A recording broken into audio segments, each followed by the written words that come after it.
Hello all, I'm Michael with WriterSanctuary. Now, QR codes can be quite helpful, especially if you're a self-publishing author and you're going to book events in person. You can also use them on social media, and like I use them on the live interviews to show off my guests' books. And you can create all these QR codes absolutely for free. Today I'm going to show you 3 easy ways, plus a bonus way, to create a QR code for just about everything that's on the internet. Now, before we get started, don't forget that these are free QR codes, which means they don't come with tracking.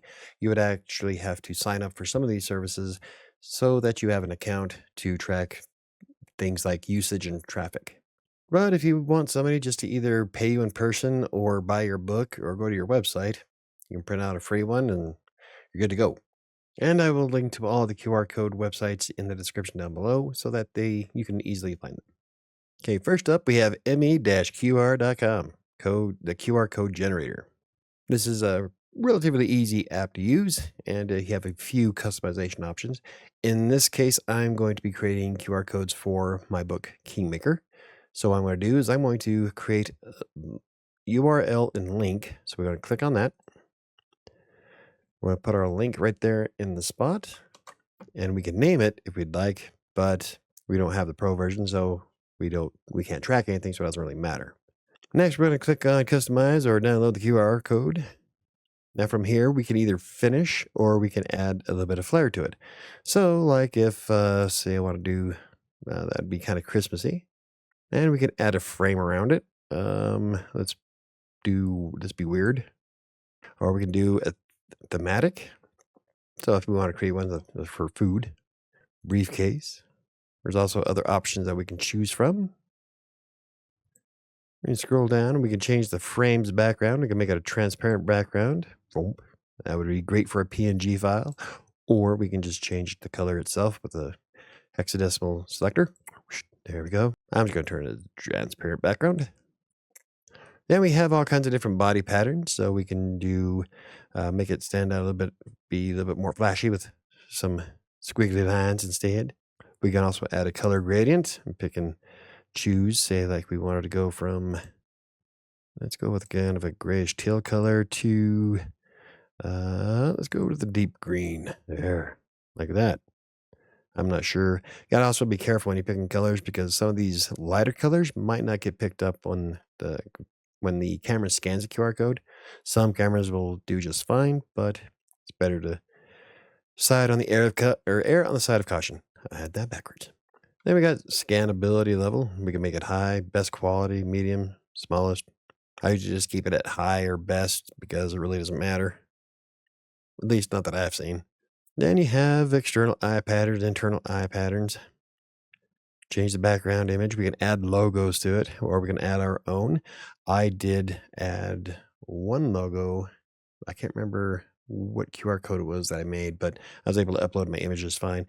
So let's say we want to make a logo for my book. What would be a good one?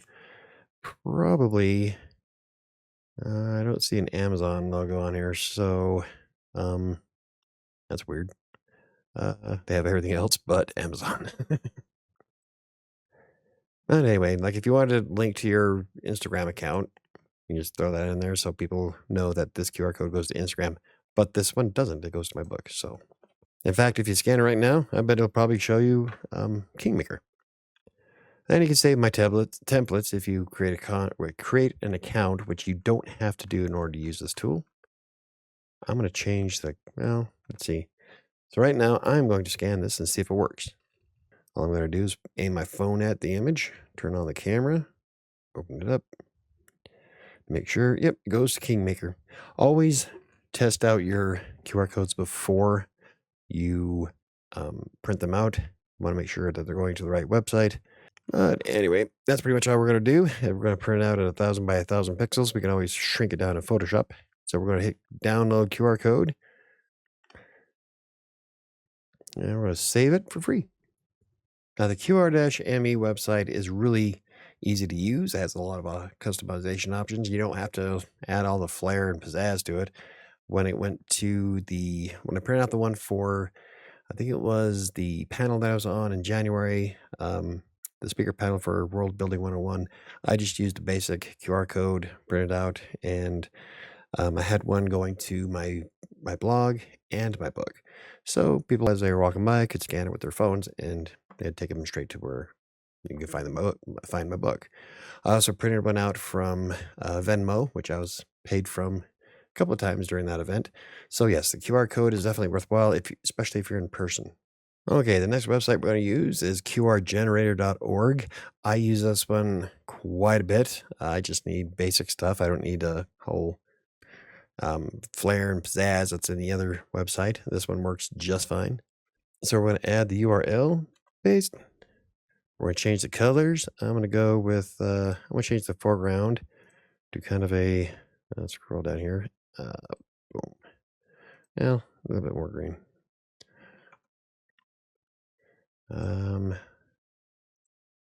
Didn't change it. I'm going to add a background image. I'm not going to. Then refreshed. Anyway, like the other one, we can add designs. So we can change how the QR code appears. Let's kind of give it little spikies to it. We can add the logo like the other one. We can add a frame if we would like. I used, I think it was this one that I used at the event. And then I changed the text. So we can change it to my videos. Not really, but you get the point.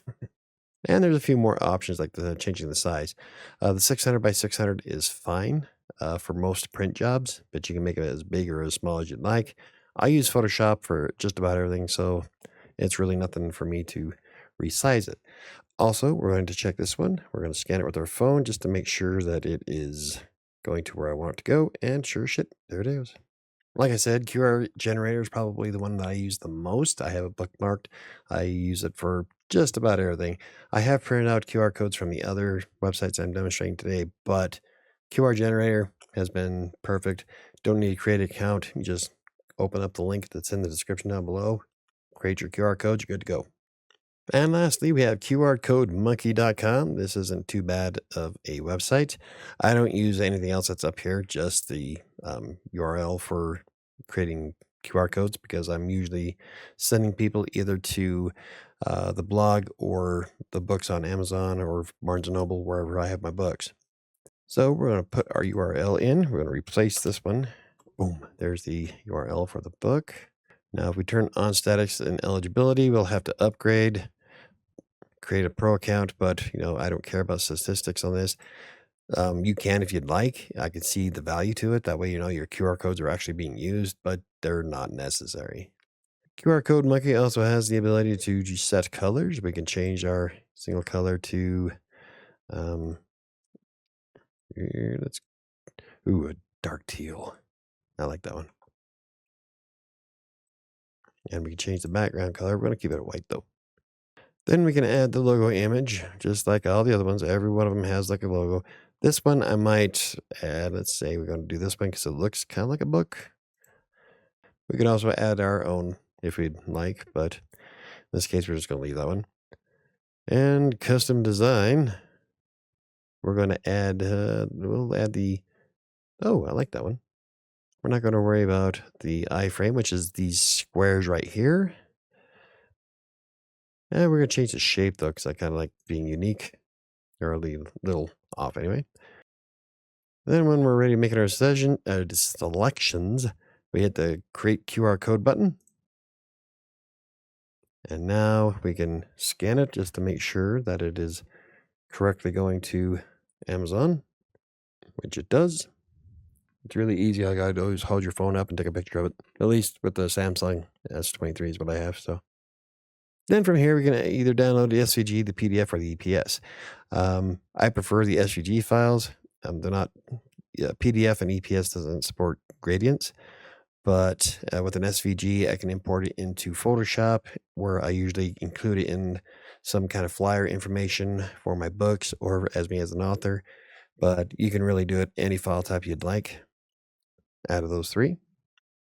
It does take the QR Code Monkey a little bit to generate your code to download. It's not nearly as quick as the other two websites, but it works fine. So I am saving this as QR code. Whoops, QR code monkey. Now I have an SVG saved for my QR codes I can add to my Photoshop files.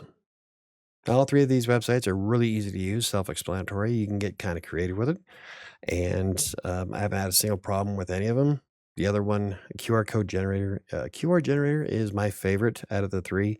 You can also use Canva. Canva has a good one that's built in.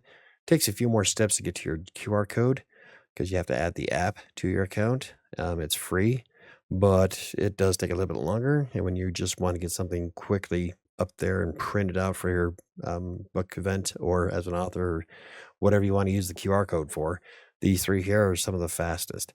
QR Code Monkey is a little bit slower when it generates its SVG files, but everything else pops up really quick.